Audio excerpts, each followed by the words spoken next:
in the cloud. And I just want to thank you first of all for making this time, taking this time out. For everybody that's watching the interview. My name is Jean-Luc Pierite. I'm with Balbantia Public Access, a member of the Tunica Biloxi tribe.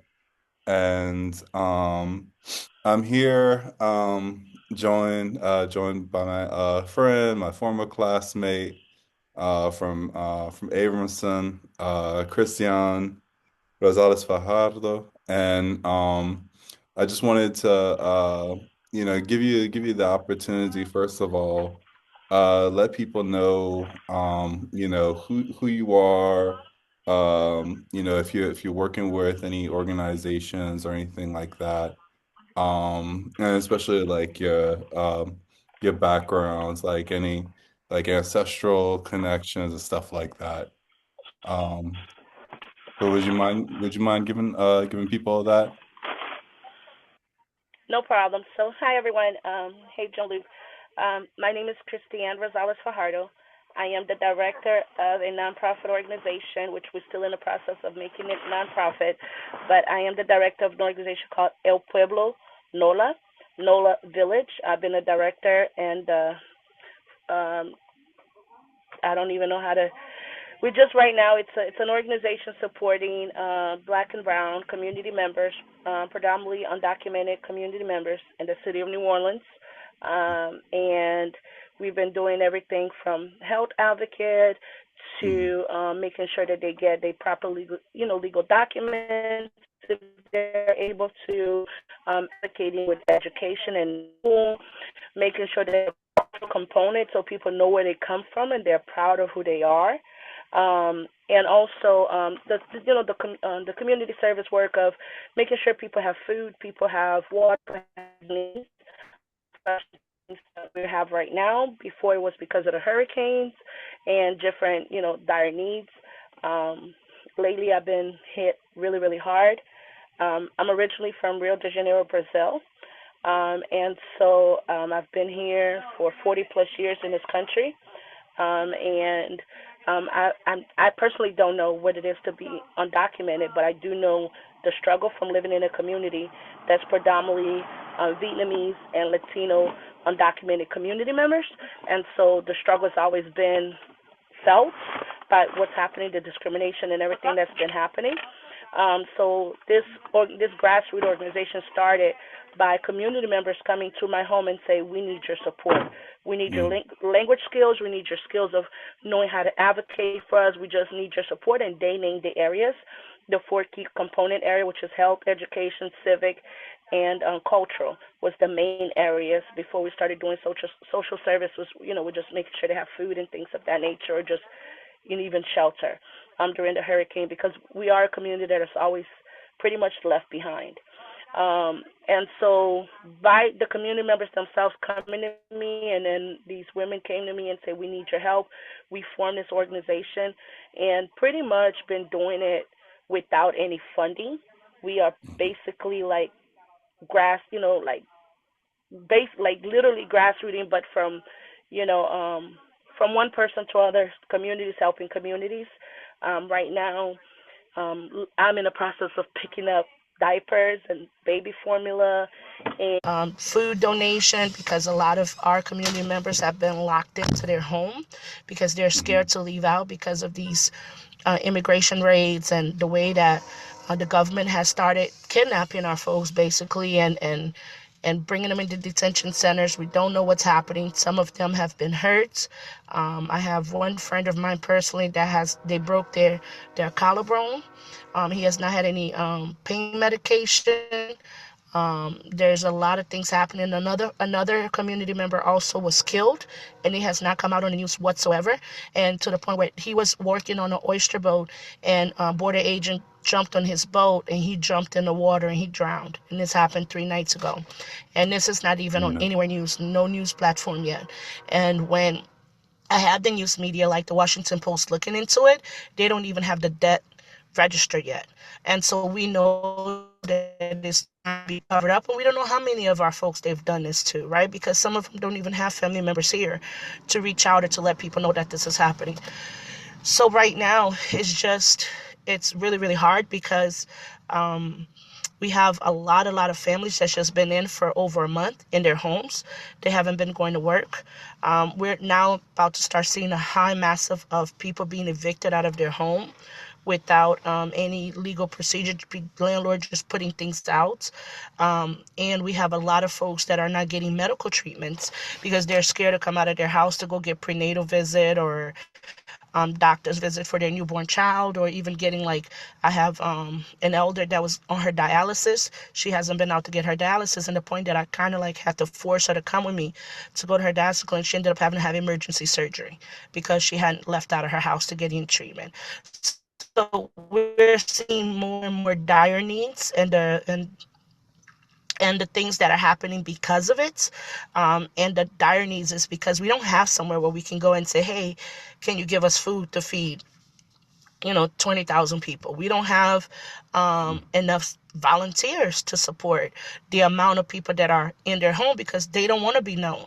So because I've built a relationship of trust, a lot of the community throughout the state of Louisiana from different areas, and it's pretty widespread, has reached out to me, and I'm the one that's giving their information to other organizations to say, hey, how can we come together and break up our city? And I just want to be part of like the East where I live, and somebody else be part of the West Bank in different parts of the city.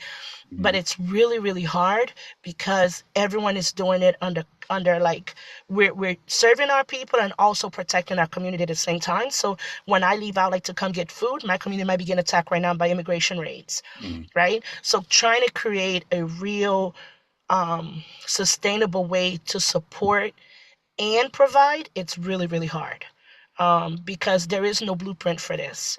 That we have had different types of like COVID, right? But everybody was under COVID, so we knew how to support because Mhm. everybody. But now a certain amount of like just the hidden community that don't want to come out. They're too scared to come out, and what happens? What happened um, with what happens with them, right? When we try to find where they're at, and they're coming more and more out, but it's so scary. Like anybody that drives like a SUV or dark tinted window, it's being called as raids, and it's being called as it's just so. I mean, the trauma, and we're not even talking about the mental health trauma that's happening in our community, right? Mhm. I'm seeing a lot of more young people, 10 or 12-year-old, cutting themselves.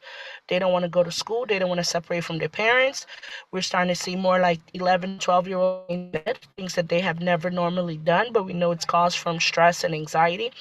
And it's just, I don't know, it's overwhelming for me to see Mhm. it. And I've been through a lot of trauma in our community, but this is so, like, even if I say I'm exhausted and I'm tired and I just like I don't have the energy to go today, I don't have that luxury to say that, because if I don't do it, then somebody that day will not eat. And it's just how. And we do have volunteers. We do have people reach out because I'm not buying this thing. Like, these things are being donated to me by other people that like in the network that I'm reaching out to, and they're doing all this amazing work and providing. But sometimes it's just not enough. It's just not enough because what's happening here in New Orleans has happened in other states, right? But New Orleans is a different flavor kind of way we move here, right? We kind of protect our own. We try to do, and we've been putting a lot of pressure on immigration. Like their goal was 5,000, and up to date, I think they're only up to 400, right? Because we've been Mhm. putting Mhm. so much pressure. Like we walk around like with whistles right in our car, and I have a megaphone, and um, we always ready just to support our community. But it's really really hard, and not only physically but my mental health is really really, I'm struggling really really hard. Right. Right. Oh my goodness. So you gave so much, and I want to like just I want to just reiterate for folks that we started off you started off with talking about how 3 nights ago somebody was killed when one of these agents got on an oyster boat, and and it hasn't hit the news yet, and you're trying to get the word out there, and it definitely speaks to what just our backgrounds of being in New Orleans, being in hurricane situations, the mutual aid that you're doing right now, but also like it's very hard for people to get that clear picture about what's going on because there's so much misinformation that's coming out on the national scale that we need these types of stories from people within your network to be able to show people, okay, this is what's really going on.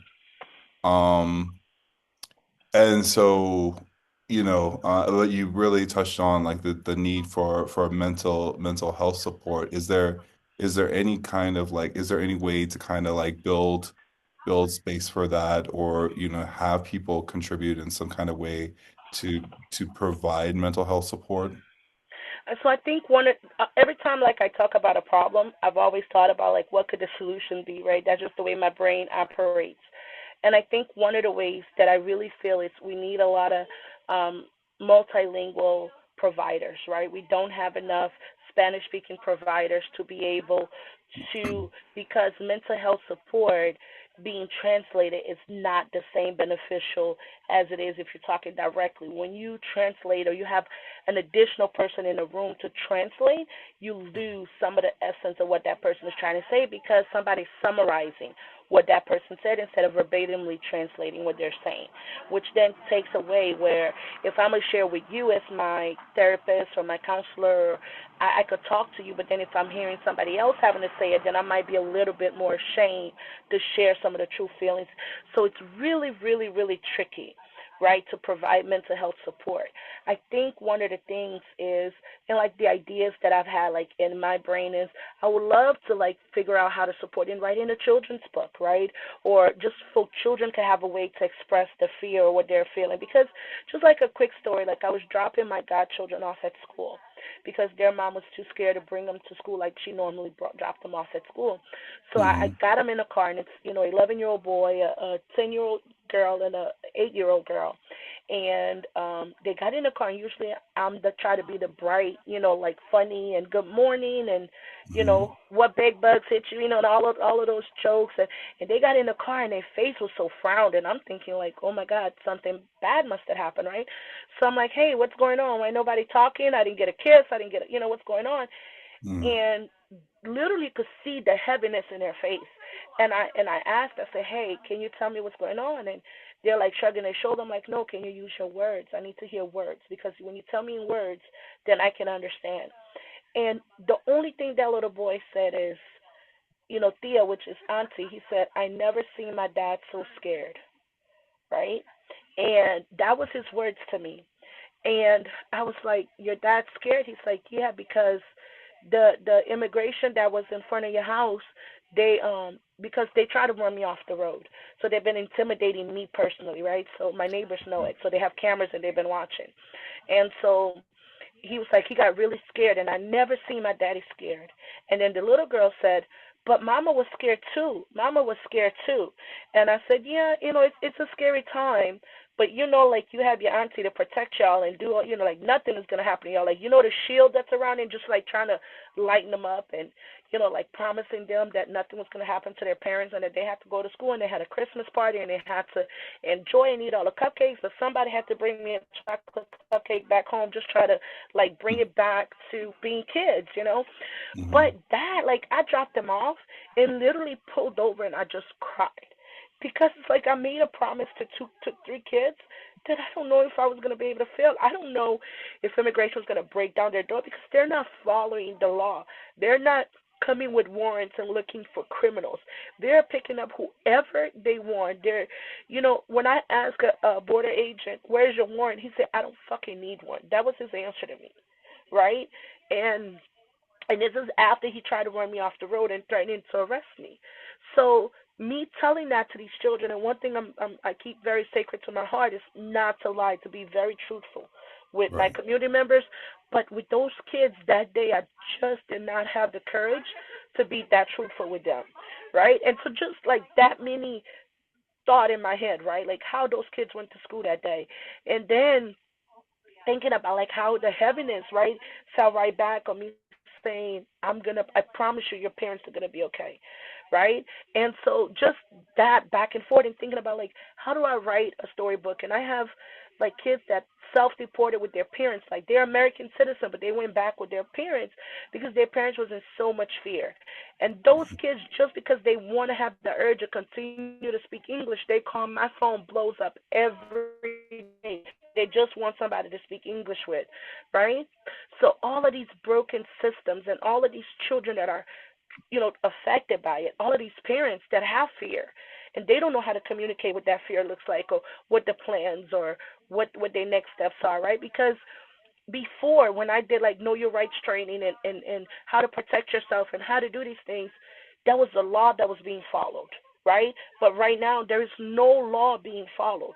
They're doing what they want, how they want, and there's nobody holding them accountable for it. Right? So when we're doing our civic duty of recording, of announcing people like don't come out of your house, they're threatening us with arrest, they're handcuffing us, they're doing things to intimidate us, right? But those are like abuse on top of what we're already going through. So the solution would be like to find mental health person that could be able to do like Zoom calls where somebody could call in and say, "Hey, I just need to talk to somebody," or like how can like what does this look like? Like like ask questions of if my and we try to do that, but it's just trying to provide the mental health when we don't have the mental health that we need. It's really really hard, right? Trying to provide the mutual aid that they need, it's really, really hard. So you focus like, what's the priority? Do they go hungry today, or do I sit down? Because to the point where like on my live on my Facebook, I'm doing comedy hours, like literally like laughing about when I got on top of a mule when I went visiting Honduras, right? Just so they could have something to laugh at because nobody has literally laughed. And and I'm here and I'm reading these messages like, oh my God, I look forward to this because you really make me laugh. I haven't I've been so stressed, and these are the words that they're using, right? And Mm, so having feeling that like bringing that laughter to them too. So it's just those things. It's like having somewhere to be safe, to be able to put all your worries and all your secrets and all your things and not feel criminalized for it, right? Not feeling mm, criminalized for making a decision to come to this country to better your family or running away from real because there's people that's going back home to die. Like I know that for a fact. I've known people that have left this city of New Orleans and 3 days being back in Honduras were killed, right? I mm, know that for a fact, right? And so it's the true like the stories like I've talked to the Washington Post, I have talked to Univision, I have talked to the local news, I have talked to the Times, I have talked to everybody just to share, and that's why like when you called and you're like, can you just share? I would stop my day to share because somebody has to hear the reality on the ground because I don't know if I'm gonna be attacked. My kids, my daughter suffer from severe anxiety because she's scared that they're gonna do something to me. She's scared that they're following me and they're doing all of these things because it's how serious it is. And people don't understand, like, oh, it's just, no, it is worse than what they ever put out on the news. It's worse than what they're putting out there. mm, mm. So you're out there, you're running these supplies and everything. You were saying that there's surveillance. You're saying that there's a sense that that you know that they're following you. I just kind of want to Yes. also just kind of just help us spell that out. Like what do you see, Is it hard for you to get out of your vehicle to pick up these supplies? Is it hard for people to hand you supplies? So a Um, lot of the people that are helping don't want to be identified, right? mm, The person that I met now, she's like, I don't ever want to be on camera. I don't ever want people to know that you come. So either I'll stop here or I'll stop another place, and I try not to go to the same place twice because they're scared of what the government could do. I have had cars follow me, and places that I have been before, there has been cars sitting out there and people say, "Hey, ever since you came here, there's this white, Wagoneer that's sitting out here, and all of the." And so I explained to them, their rights and that they're just probably waiting for me to pass by, but they're not in any danger. And so really trying to be strategic on how I go about it and how I move.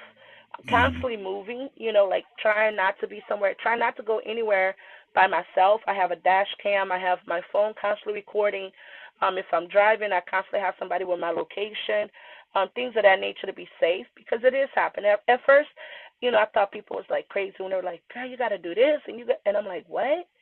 And now it's like they walk up to your car, they took a picture of my number. When I walked up to another raid, they'll walk up to you and they'll call you by your last name. It's like they already know who you are, and just those kinds of things that it's happening. Right? I went to go drop off. There's a lot of people that are self-deporting. So when I get to the airport just to drop them off, and I'm walking up to their gate, there's already an agent there like greeting me, and I know they're ICE agent because they identify as border agent, and they tell me that they could take my phone anytime because whenever I enter an airport, it's actually like entering a border, and they have the right to search anything. So I don't try to go in my regular phone. I try to go in with like a burner phone. So just all kind of things happen. It's exhausting, but you're not gonna stop. And I tell them like you could mess. I don't say mess. I'm very in your face kind of person when it comes to them, Right. but I'm like, you could keep doing it because I'm not gonna get tired. I'm not gonna get tired of keep fighting you. I'm not gonna get tired of, and they get exhausted, and I say things to hurt their feelings. I say things to get in their face to let them know that what they're doing is not right. But it just seemed like a group of heartless people. Mm-hmm. Heartless people that are doing, going on job sites, like on job sites, Yeah. right? Like you're not doing warrant searches and going because these people are on this criminal list. You're literally going to people's job sites. And then when the boss asks like, do you have a warrant to be here, and like who you looking for, and they're like, we could look for anybody we want, and then they'll go any, many, miny, more. I could pick him today, and he could leave out of this country, and I don't care if you have papers or not. Literally telling us this to our face, right? So it's like, what can you do? Yeah, yeah. The I think let me just sit there for a second because it's people um and one of the more visible things that we see outside is that people aren't able to go to work, whether they're working construction, whether they're working at restaurants, wherever they're working, and then that's stopping a lot of the business, a lot of what's going on in New Orleans. Like how is this impacting? What I can't even I almost want to say like I can't even say like how is this impacting everybody because we've seen people in Marrero that there was that lady in Marrero that she was getting chased by an agent and she f fully a citizen and everything. Mhm. So you know uh, there's like there's like the citywide like the business aspect of it of people not being able to go to work, people not being able to provide for their family, people not keeping the city moving. And then it's just the way that we are, everybody looks like they come from somewhere. Mhm. So so we're So all we're New all in Orleans is a danger. gumbo pot, right? Like we always Yeah. call ourselves a gumbo pot, right? We're a gumbo pot. We have everybody, and everybody looks like they're we're mixed with everything and under the blue sky. So the thing is that like if you live here before and you know how it is, um, Latino restaurants or any other like Indian restaurants, Vietnamese restaurants. It's just built. It's a gumbo pot of everything here in New Orleans, right? When you've seen a lot of these businesses just shut down, when you drive and you don't see like you could go through neighborhoods where you always see kids playing outside or you see people sitting in their porch because we're a porch community, right? Like everybody sitting in front Hmm. of their house and hey neighbor, how you doing today? Like everybody, you don't see that anymore. So when I drive with my kids and I'm like, God, it feels like the essence of New Orleans is just drying up, right? Like we're not the same. People are Hmm. scared. People are like, and you don't see that just with undocumented community. Everyone is scared. I have people write and say, "Oh, you're so brave," and I'm like, "I'm not brave. I'm just as scared. I'm just like, I just probably have a loose, fuse that don't care. At the Hmm. end of the day, but I'm scared. Like it shakes me, and a lot of people that says I'm a citizen or I'm a resident, but I'm just so scared to come out and I want to support it. And how can I support? But there's so many people that want to, but they're scared of the retaliation because this is not just, NOPD, you're talking about the federal government that's coming Mm-hmm. after you, right? There's people bank account with Chase that are being shut down, like automatically shut down, money frozen, right? So they're messing with real things that affects our lives. So Mm-hmm. yeah, the essence of New Orleans, the people that makes it, great city, construct the huge construction site just stopped, right? Midway, nobody showed up for work. A lot of kids, as a teacher, a lot of kids are not going to school, right? So it's just the classrooms. I have American kids that say, why my friend didn't come to school? Can you tell my friend? And moms are calling me like, Miss Christie, can you tell her? I'm like, I can't make their kids leave home and go to school, right? Because they're scared. So it's affecting everybody. It's affecting everything and the way we are. And I don't know, like today they had raids and arrests, and we're just a couple of days away from Christmas, right? You would Mm-hmm. think that they'll go home for at least the holidays, but we know that that's not going to happen. And today, like um churches that are giving, like in New Orleans, we always have these churches that give out toys, right? Like the Zulu Mm-hmm. and all of these organization that gives out toy for Christmas. You don't see any Hispanic kids there. I've been picking up. Today I have to go pick up like 19 gift cards because Mm-hmm. none of my families wanted to go get them.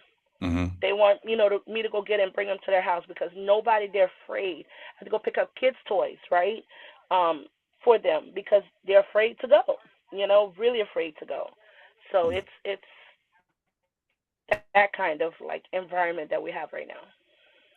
Yeah, I know of churches that are out there and they're, doing food distribution and doing a lot of good work, but like just the fact that you can't leave your house and it is almost like you're just staying in place and you're just so disconnected. And um I mean, I was gonna ask you about the whole church angle because it's just like how are people even trying to like spiritually take care of themselves in this moment when they can't go to church, or how do you know if people are trying to like maintain some kind So of connection? So my church shut down. My church doesn't want to risk our members by coming out. So Mm, my pastor, he does the WhatsApp, talk, and everybody logs in through WhatsApp, and that's how we get our word. Other churches are like moving location, like to people houses, to like not to call attention, or having church service at 3 and 4 in the morning, where like they just trying to get. So there's a lot of things being done, but definitely a lot of churches, the Catholic churches, have seen a huge decline in people attending, right? We don't know what that's going to look like for Christmas or, around that time, but right now we see a lot of the, numbers. People are not leaving out. And now because it's been more than a month, right? People are just getting antsy and just like, I don't care, whatever happens, happen. I gotta go to work. Rent's coming up. I have to go to work. I have to get out the house. So we're seeing a lot more rest lately in this past couple of days because people just cannot stay in their house anymore. mm, Like they're not even waiting to go to the court or to the process of evicting people. mm, mm, mm. And this is because you're based in the East. Have you been able to get like around Michoud and Village de and like see what's Yeah, going this is on where in I still live. Vietnamese? I live there. Oh, Yeah, you live that's in where I Village. live. Oh, okay, Yeah, I live in okay, Village Bliss. I'm not too far okay. from Sarah to Reed. Oh, okay, okay. Yeah, I've And been there for over 20 years. So yeah, all right, all right. And like that part is protected by Miss Christie. Don't worry. okay, okay. So but you've been able to like you go in between like Latin community and Vietnamese Oh community. yeah, yeah. The Vietnamese community, the Catholic Church, and Miss Cindy Wynn, they pretty much kind of like have a tight down, and a lot of there are some Vietnamese wanted on the DHS, I believe it is, wanted list. There are Oh. some Vietnamese, but it's a little weird because our Vietnamese community are predominantly Republican, Mm. and they voted for Trump, so it's kind of like a divided kind of community, but now that everybody's being affected, I think they're feeling the heat. But I think they're feeling a little bit of like shame because they voted for that also. Yeah, I mean we all got Republican cousins, so I mean, it's it's not Yeah, it's not like I mean, it's gonna happen that like of yeah, course we got folks that vote against their interests and everything, but yeah, then they find out, you know, yeah. um And that's what's happening right now, you know. But it's still like in our MSU specifically, and I can see because I live there, it's very divided how support and distribution is given out. Like the Vietnamese community will distribute to the Vietnamese community, right? mm. And so that's the hard part about it. But Are there other language communities like Brazilian Portuguese or Haitian Creole or any other folks that are kind of going under the radar right now because we focus Brazilian on community, um, my Brazilian community lives in a lot of areas like in Chalmette. They have their own like WhatsApp group, and they're going underground and very very scared and how to move and how to work and things of that nature. Um, and the Haitian community's been attacked lately out here, but it's just different areas. The way they're attacking now, it's not like them walking up the street. They're literally being very strategic about military movement. Like when you see them, they already like know what house they're going to, and they're picking up whoever's outside and boom, and they leave. Whoever's mm, walking to their car to go bring their kids to school, they hurry up and get them and they leave. Right? It's not like them walking up the street and just patrolling that area. No, it's pretty much very strategic. If they've been doing a lot of recon work, like they've been watching our neighborhood. They know where people gather and things like that. They've done a lot of it 2 weeks prior to them coming down and a couple of weeks before. So we saw it. And now we're seeing just like the hits and different there real quick, 3, 4, 5 o'clock in the morning. okay, okay. All right. And then before we end, I wanted to circle back to earlier this year were working with the family of Brian Vasquez, and I was wondering if you could give us like a bit of an update as to what's going on with the family, with the mother, and all of that. So, for those that don't know, Brian Vasquez was a 12-year-old autistic child that disappeared in New Orleans. He eloped out of his home at around 5 o'clock in the morning, and his mother, because he didn't have school that day with his little sister, she didn't check on him to give him his medication around 10 o'clock. And when she found out that he was missing, that he wasn't in a home, because she thought he was asleep, because he had just taken medication at 4 o'clock in the morning, so she didn't think he was up yet. When she discovered, she called the police at 10:11 in the morning to notify, but it took the police over 12 hours to show up, to answer, even to come look for him. And it's because I brought her to the police station at 3 o'clock when we no longer could wait, but we already started a community search party to look for him. Mm, Make a long story short, around 9 or 10 o'clock, he had when we later found out with videos and stuff, he it seems right, and it's still like they're still having to go to court over this, but it seems there was some loose little chihuahuas outside that ran after him, and he ran into the water, and the water had no gate, no signs, nothing, and he drowned because there was alligators. There was some alligators that nested in that area, and so they attacked him right away. mm, And the alligator mm, ripped him apart and killed him, but we didn't find that out until 14 days later. After doing door-to-door searches and everything, the NOPD did not support us in a search. After 48 hours, they packed up and they left. But because of our support of continuous looking with the mom and everything, we did everything that we could to try to find them or even have an answer. Because I personally called out the mayor, the police department, and everybody else for doing like not doing their job. They turned mm, around and they arrested the mother on charge of neglect, saying that she did not notify that he was missing. When we have evidence, and I have the call log that she called, and I called numerous times to everybody to try to get somebody to come out.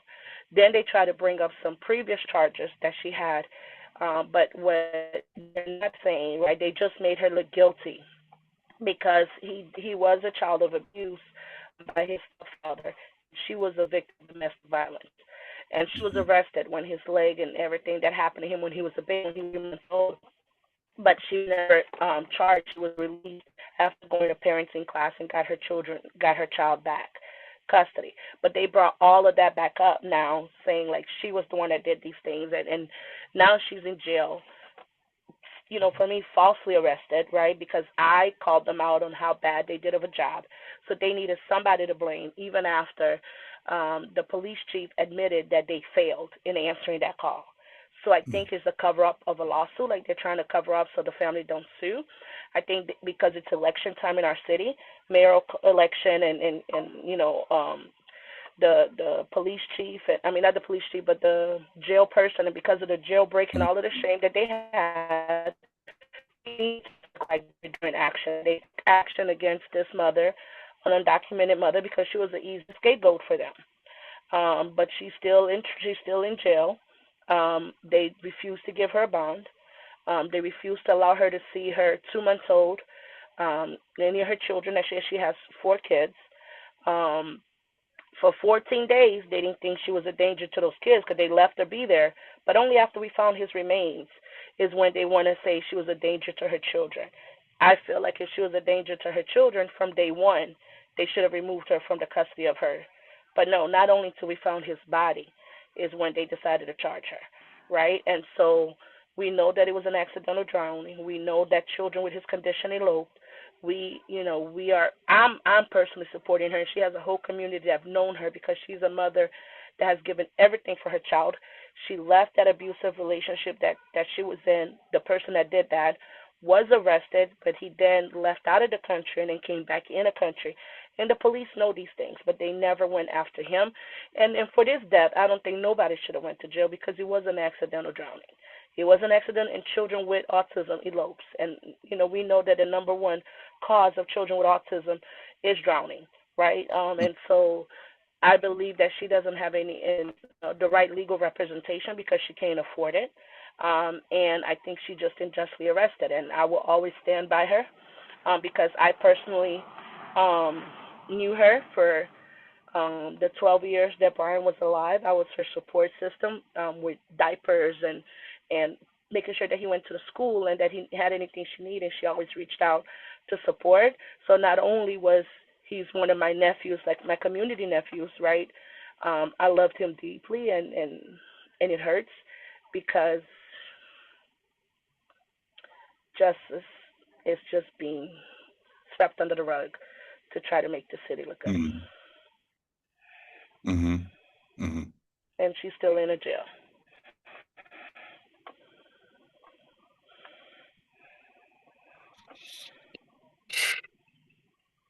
I yeah,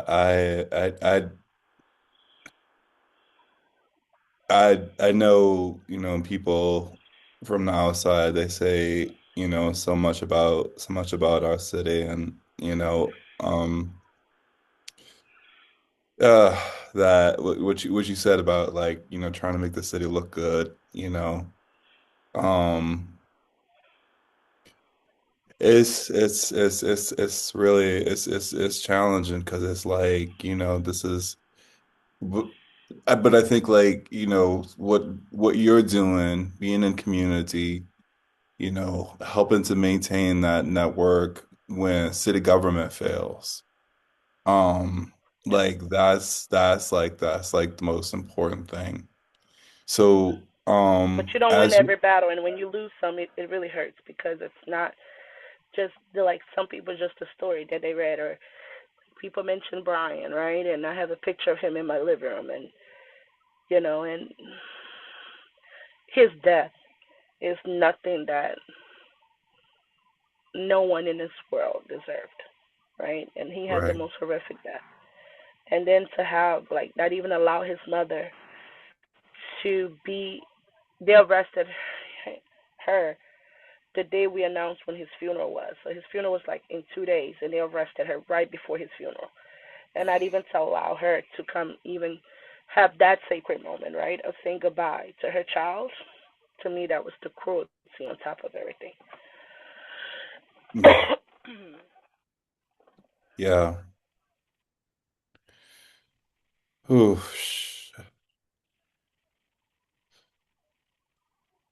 but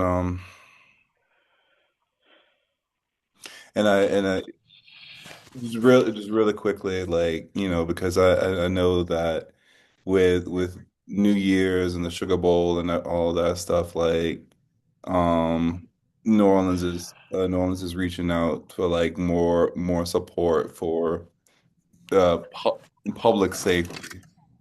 Um, so how are you kind of like just getting yourself ready for like even um more people on the ground like that? I'm sorry, can you repeat that? You were connecting to the car again. Oh, okay. I was just asking because of the New Year's and the Sugar Bowl and all this stuff, like, New Orleans is reaching out. They're trying to get, more federal people in the city for quote unquote public safety. So I'm just kind of like, in this moment where you're like, doing this work, how are you preparing yourself for like, even more folks in the city? I think that with more support and trying to get in a city, they're really trying to focus. Like New Orleans has always been about securing the tourist and not securing its citizens, right? For people that live here, we are the number one murder capital of the United States, pretty much. We've been on the top 10 list for the past 20 plus years, right? Hmm. And so if we knew that there was government that cared about us and people of color, we would welcome them a long time ago to try to figure out how to support, right, or create programs or create resources and create better school systems for our children, right? We know that New Orleans is not about that. But I think that when they bring these federal agents, right, even though it's going to look very intimidating, but I truly, from knowing the history of here, they're going to pretty much, a lot of, they call all of this to try to come and support and all of this is really much for um to make it look like they're protecting tourists, right? Because it's all an image thing. Oh, look, you could come to New Orleans, it's safe, especially with everything that happened with the Bourbon Street murders and the massacre that happened on Bourbon Street for New Year's of last year. I think they're Hmm. doing the precautions that they feel that they need to do, but there's a lot of basic things that they could have done, like put closing streets and putting barricades up and doing certain things that other countries have done better than the United States. But I think it's going to be a little bit worse because you're not going to have street cleaners. You're not going to have people that are out here doing the work that you would have. It's going to be very, very different this year. And I want to see how much we're affected and how much longer it's going to take to clean the streets. I want to see Mm. how much longer it's going to be to serve and clean hotels and turn because a lot of housekeepers are not even going to work. There's hotels that completely have lost tons of business because there's no housekeepers, Mm. right? So I want to see what it's going to look like, But as far as the safety of our people, we've always tried to figure out to protect our people no matter what. With more or less, we always going to have to just step up and do what we need to do to protect our people more. And I think that may make it a little easier to blend more people into the crowd. But anyway, when you're being sought and people trying to kidnap you, no matter what you do, you gotta always have, be Hmm. try to look out for each other. Hmm. What's the best way that people can reach out to El Pueblo and NOLA? Um,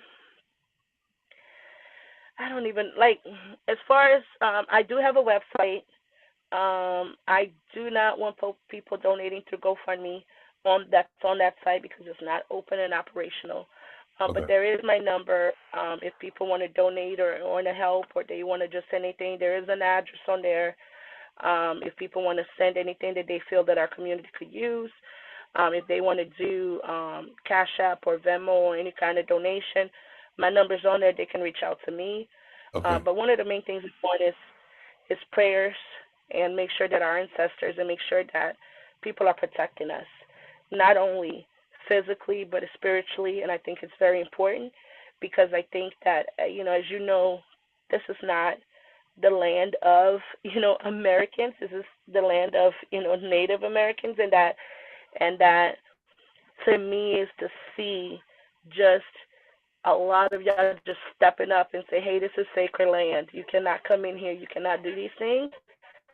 I wish, right, that we would have learned so much more lessons, right, and have guides on how to create those protective land spaces because this country is no longer safe for any of us. I hear that. And we're gonna keep on building together. Just want to thank you for taking this time while you're out there working.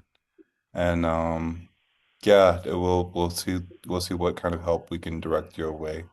But we're Yeah, really, and anybody that has any question or they just want to know or they just want, like, to be honest, like I delivered a baby because the mom was too scared to go to the hospital, right? A preemie baby. So I had to deliver a baby, right? The baby's in the NICU right now. I have another mom that has a baby from distress, had a 1 pound baby, right? So everything that you could think that the community need right now, the community needs. And so if anybody wants to just figure it out, I might create a wish list and put it on. It's just trying to figure out how to get all this message out. But the main thing is to make sure that you know, figuring out from the federal government to release the numbers that they have, to make sure that they know the condition that people that are in the jail, making sure like that's one of the main things and one of the pressure that we need, right? For them to let us know where they have our people, where they're moving them from Louisiana being arrested, moving all the way to Texas, and Texas all the way up here. It's like a jigsaw puzzle. You can never find where people are at. So there's yeah. not a due process of seeing a judge to be deported. There's no time period for people to be deported, right? There's so many things that are happening, and we just need more voices to be like asking questions, right? And if people like our doctors or people are counselors and they are able to call it, I will set it up. Like, hey, this is a number. Let's create a Zoom. If they want to dedicate half an hour to talking to somebody, I will have families logging on and getting those supports that they need. But anything that you could think of that the community could need right now, the support we're in need of, right? And it's just we don't know where to send those SOS to. Like we just been sharing it with everybody.